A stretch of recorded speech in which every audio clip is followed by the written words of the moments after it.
welcome to Tara Mini Reads, Reviews, Discusses, Monologues about everything and anything, and that's on period.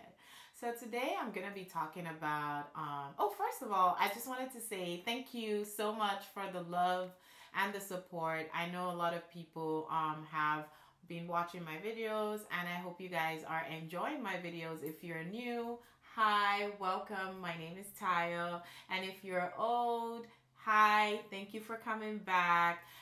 If you could please put like a thumbs up so I know you guys are there and you're enjoying my content. So I'm just going to get into the review for today, which is The Parlor Wife by Foluso Agbaje. I just finished reading this book quite recently, and before I get into the synopsis, I don't have the physical copy, but I wanted to read the synopsis just so you can kind of get an idea of, what the book is about, and we can kind of discuss.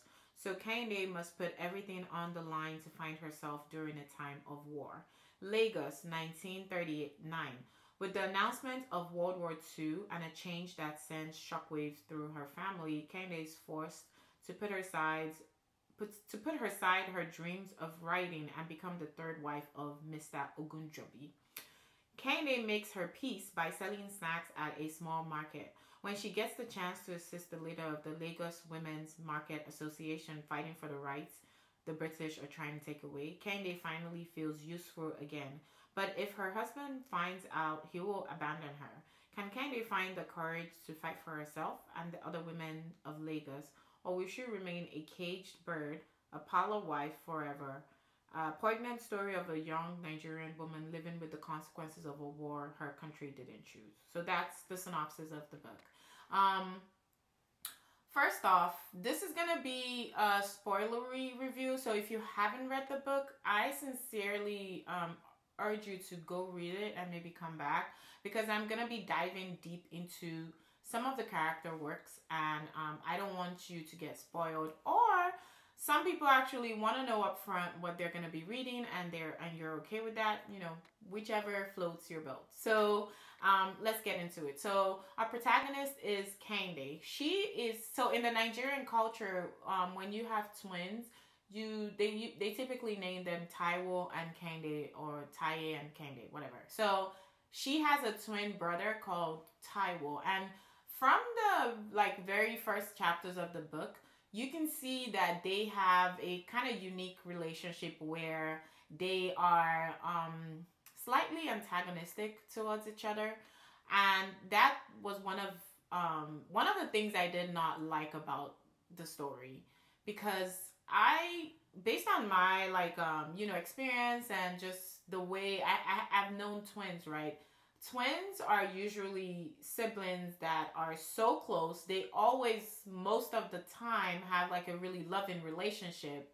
So seeing these ones being portrayed as slightly competitive and they're like slightly antagonistic towards each other, it kind of rubbed me off the wrong way, because I felt like, they're the only kids of this family, so it's not like there were other siblings in the mix where, there was, competition. It was just competition between her and her brother. So I did not like that. I wanted it to be more of a harmonious relationship. I mean, that's just my preference, but, that just, based off on, that part just kind of stuck out to me, and I it was just kind of weird. And I'll kind of dive down more into the book, as we go along the review, because that tied into a lot of pieces in the book. So, another thing that I did not like, sounds like I didn't like a lot about this book, but to be quite honest, I did like the book. I liked the premise. I liked the idea. Execution, I think, is where I just wasn't going with it, and I'll give you an instance. So this is set in Lagos, 1939.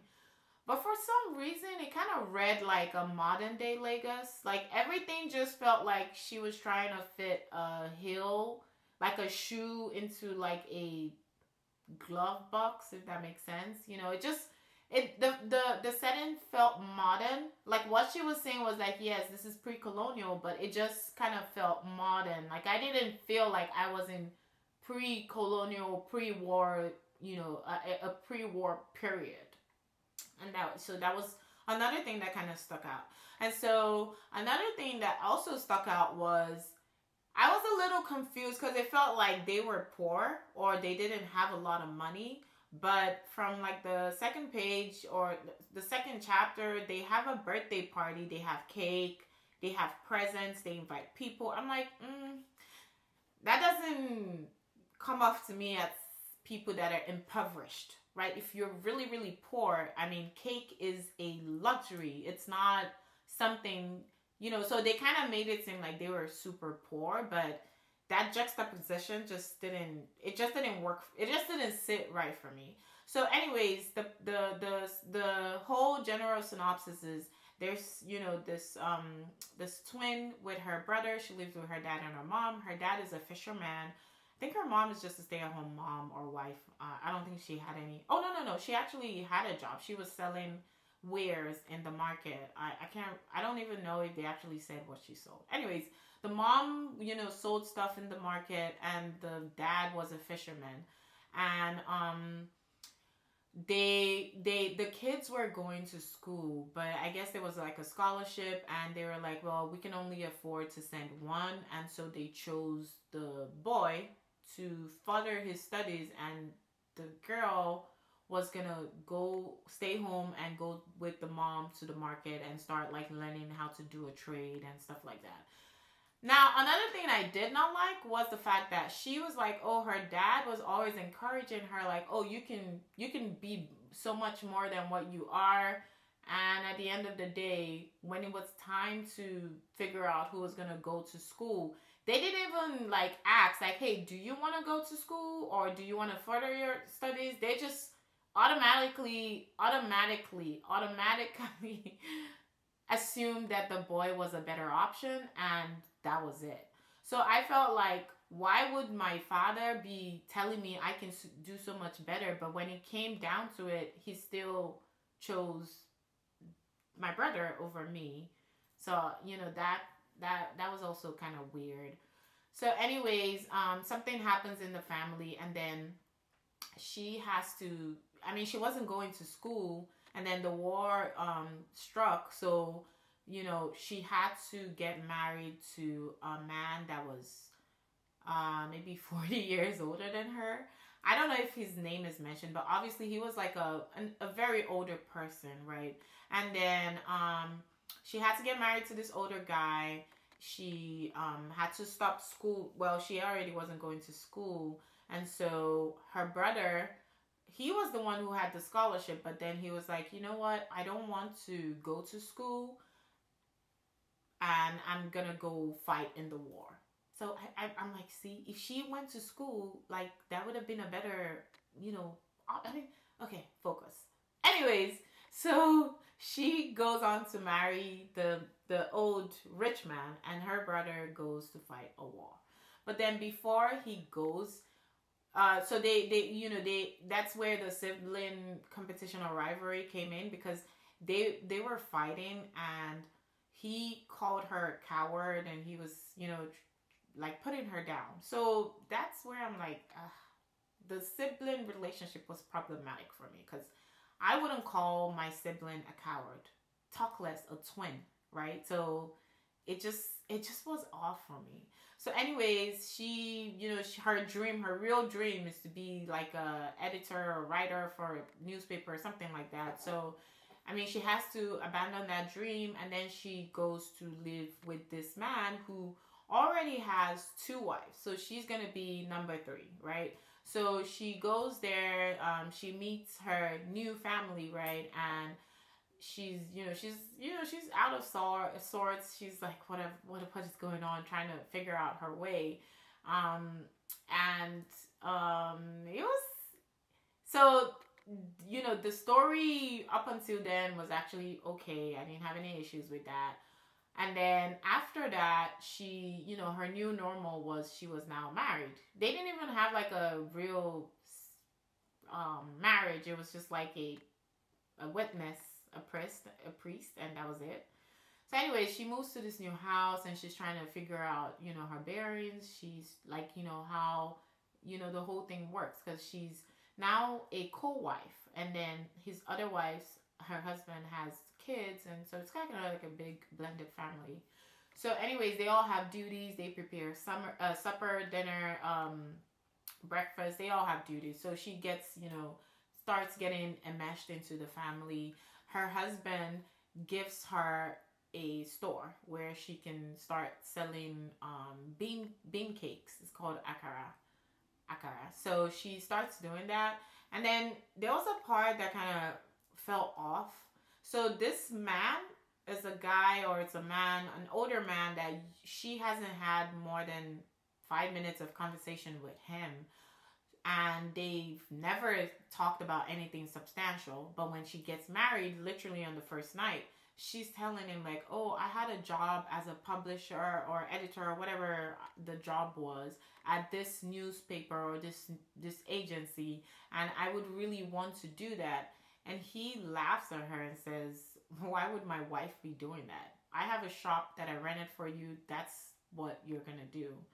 And instantly she's like, oh, I hate him, or something like that. And I'm like, you don't even know him enough. Like, why would you think that he was going to be supportive of that idea? This is a man that has 2 wives and is marrying a young girl. She was supposed to be maybe around 17, 18, 19. I mean, well above the age, but she was really young. So anyway, she goes and she starts this business, and she then meets her neighbor in the same complex, and they become friends, and she also becomes friends with one of her other wives at home. So, kind of seems like everything's going on well. But then due to the war, there is this tax being levied on the Lagos market women. And so the head of the organization, the head of the Lagos women markets, or the Lagos market women, I don't know how to say it. She somehow ends up meeting the lady, and the lady offers her a job to be like her secretary or assistant. And knowing her husband's views on, a woman working, being noticeable in a job that's like outside, she takes the job, right? Because secretly in her mind, she's like, yes, I'm doing something, and my brother wouldn't call me a coward anymore because now I'm doing something. And and that was another thing. I felt like every decision or everything she did was because she wanted to prove a point or make a point, like she wasn't a coward. I'm not necessarily sure she was actually convinced of her actions, but anyways. And then at this time, or at this point in the story, her brother was already gone to fight in the war, but before he left, they had this big blowout of a fight, and so they left on like really bad terms, right? And her mother was like, you need to apologize, and she was being so stubborn and like, yeah, I'm not talking to him. And so this situation goes on for like 2, 3, like 5 years in the book, where she just never talked to her brother. So he would send letters home to her mom, and she would actually read the letters to her mom, but she just wasn't in contact with her brother. Like, they just had that fight, and that was it. Again, a twin relationship, I'm like, oh, this is so hard to believe, because if it was like regular siblings, maybe they had like an age gap or something, maybe. In fact, if it's like even siblings that are, kind of close to age, but, there's like sibling rivalry, I can understand that. But I don't know, twins in the house, correct me if I'm wrong, but would you think you could fight with your twin for that long, for 5 years, and not talk to them? I mean, correct me if I'm wrong. I actually want to stand. I would actually, want someone to correct me, but I just felt like that part was so unbelievable, because I'm like, twins are like a different type of siblings. They're super close. Like, they're like codependent. They always want to be with each other, and I've rarely seen twins that fight or don't like themselves. So, underneath all that's going on, she, also wasn't talking to her twin, and barely had a relationship with her mom. So, there was a lot that she was kind of going on. And obviously, she was living in a house with two other wives and her husband where they kind of rotated nights. So, it was interesting. It was a lot for her, Kenny, to go through, right? So I don't blame her. I just felt like just so many things were not making sense for me. I wrote something down here. Okay. So as the story progressed, like 2 years into her marriage, obviously she became more sure of herself. She matured a bit, and then she started to like she she fell in love with her friend's brother. So where she had a store, she had like a neighbor that sold something else, and that guy, that neighbor, a girl, had a brother. And so I guess during those 2 years when the story first starts, she goes over there a lot just to talk, and then she meets the brother, and there's kind of like this attraction that's going on, which I'm like, oh my god, okay. One, how, like, I feel like the book never explored her meeting other younger guys. So it just kind of felt like the first guy she met that she was in a close proximity to, she was in love. So I don't know if you know, but I am not a fan of insta love. I'm not saying this was insta love, but like I said, I would have liked to see her interact with other younger, attractive men for her to then finally settle down and say, yes, this was the guy, So that part was a bit problematic for me, but she had a crush on her friend's brother. And so, remember how we were talking about she was the secretary for the Lagos Market's women's head. And so, back to the beginning, there was a tax that was going to be levied on the markets, and the British government wanted the women to pay tax. And so the women were kind of protesting because they were like, we don't even make a lot. Our husbands, our kids are fighting in this stupid war that has nothing to do with us, and now you are going to be taxing us on whatever little that we are making. So the women were, they were organizing this big protest, and she was right smack in the middle of it, especially knowing that her husband was not like a party to any of this. So obviously, I mean, I don't have to tell you, she gets caught doing the riots. Her husband, like, he confronts her, and he's very, obviously he's upset. And, there's some, like, there's some, like, physical, like, he kind of slaps her.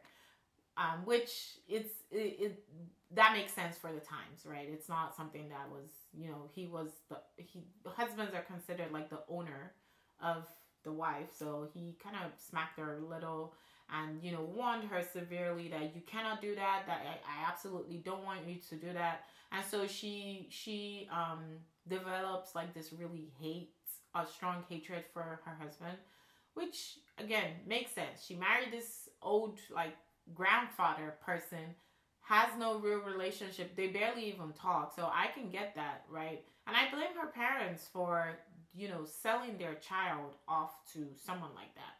And anyway, so she leaves the house, after this whole debacle happens, obviously she's really upset, and then she goes to her store, and she goes to their house. Actually, now they're so close, she actually goes to their house. So she went to their house to look for the friend, and the friend wasn't home. So the brother was home, and then one thing led to another, and she turned into a cheater. Very problematic. I can't even begin. So let me put it this way: the book had a lot of depth. She, I appreciate the writer, the author. She went into a lot of areas. I'm not even like scratching the surface because I don't want to, say the read and find out kind of thing. She she there was a lot of depth to the story. It was quite enjoyable. It's just my the reasons I read books is because I want to be transported into whatever time period it is. I want to lose myself. I don't want my brain to work and start to make connections and be like, "Oh yeah, this doesn't make sense." You know, so I think that was maybe my major problem with this book is because there were a lot of things that stood out that didn't make sense that took out of my enjoyment of the book, right? So like I said, she cheated on her husband and it wasn't like a one-time thing. Like they were having a full-blown affair. That's problematic for me because I'm just like, no. Like either you leave the guy and then find a way to leave the man or something, but no. No. But anyway, so she, then she then becomes a cheater. That's not even all. One day she takes her co-wife's kids to go out on like a date with the cheater, the cheaty, the guy she's cheating. I'm like, girl, stop. It made no sense. Like, why would you take your co-wife's kids to go hang out with the guy you're secretly sleeping with? I mean, and you're married. Do you think the kids are not going to tell their mom, like, oh, we hung out with a strange man, and the mom is obviously going to know that something's up? So I was floored because I was like, that just doesn't make sense to me. But again, like I said, I think there are just so many things going on that it took out of my enjoyment of the book. So then, so I at this point, she kind of knows that she's gotten to the point where she's like, I don't like this man that I'm married to. He's actually into some shady stuff. I don't want to be involved. I found the love of my life. I need to figure out a way to get myself out of this. And with all of this going on, she still hasn't spoken to her twin brother. And so they get a letter one day, says, he's missing in action. And that kind of spurs her on. And she's like, you know what? Oh, no, that wasn't it. Okay, I missed out one important part. So throughout the marriage, her husband was waiting for her to kind of get pregnant. Because they were having, relations. And she wasn't getting pregnant. So he didn't even take her to a doctor first. He took her to a traditional doctor in the middle of nowhere. And that guy was like, oh, you need to do a sacrifice or something like that. And this guy is a big person in church. He goes to church every day. Okay. So there was that part. And then her mom, whenever she was still living with her parents, her mom, her whole family, they would go to church. But then after, her dad dies and she gets married to this guy, her mom loses hope, doesn't go to church anymore, just doesn't have any religious views or anything. So felt like religion was just used as a plot line. It just didn't make sense. Like, anyway, so the husband is kind of like, upset with her that she hasn't gotten pregnant because these other two wives, they all have kids. So she's like the only one. So for 2 years, she doesn't have kids. And he's like, and then the thing happens where she's protesting. So obviously he's super mad and he's like, there's like this, he doesn't talk to her, just barely just says hi. She's like on the outs pretty much. And so, around that period is when she gets a little sugar on the side. She gets a little sugar on the side. And so she goes to, so the other co-wife that she's super close to is like, you need to go figure out why you haven't gotten pregnant. Like, this is taking, our husband is not happy about this. We need to figure something out. So she's like, okay, fine, whatever. Let's go to the doctor. That should have been like step one before you even went to a traditional doctor. Anyways, they go to the doctor and then she kind of forgets and then she gets a letter from the doctor a couple weeks later. I don't have to tell you. I'm sure you can tell me what the letter says. Of course she's pregnant with her lover's child. So she gets pregnant with her lover's child. She gets a letter saying her brother is missing all at once, and obviously she hates her husband. Doesn't really care for her mother. Isn't talking to her brother, and her brother is missing. She's cheating on her husband, and she's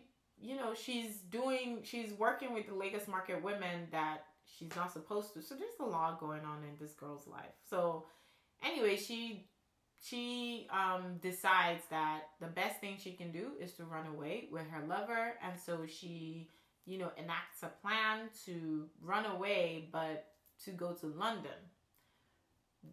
So yeah. She enacts a plan that she's gonna go to London, and she has to kind of like forge some documents, which she gets that from her husband. Mind you, she was gonna leave without even telling her co-wives, who she was really close to. She wasn't gonna even tell her, so she didn't tell anyone. She just, luckily her co-wife caught her trying to leave in the morning, and so she kind of told her, and she was like, okay, fine, you can go. So anyway, she goes, and when they get to the deck, or the docks, I'm sorry, they get to the docks, and apparently the papers that she forged can only permit one. So she's the one who goes, and her sugar on the side is like, I'll permit you, don't worry, go stay with, whoever I said you should stay with, or who we were gonna stay with. Anyways, the important thing I'm trying to get at is she doesn't even tell the sugar on the side that she's pregnant. And so she's in London for 2 years, and the guy doesn't know that he has a kid. And so he eventually is able to make his way to meet her in London, and first time, like on the docks or wherever they meet, like the platform, he sees the kid running, and he's like,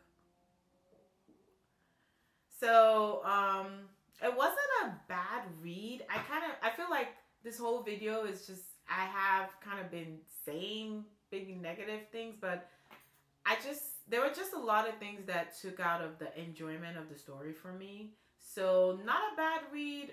It was a good read, good book, right? Good book, good story. Just maybe the execution. There are a couple of things that I would have changed, and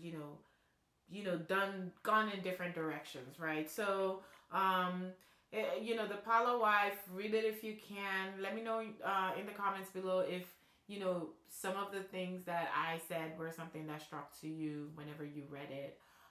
But all in all, it was a solid read, and I will definitely read more books from this author. It's just this one was kind of interesting for me because there were just a lot. I guess I just did not, the main protagonist, she was not my cup of tea. I'll just put it that way. I did not agree with a lot of the things that she did, and that's kind of like, I guess, is making me not really fond of the character. But the book as a whole was fantastic. So let me know if you've read it, if you loved it, if you had comments, or if you had reactions like I did, because I know I had a lot of reactions reading this book. And and I'll try to do more videos. I know this is way longer than my typical video, but I just really wanted to go in depth into the book. So thank you for sticking around and watching, and I will see you in my next video. Thank you, and bye-bye.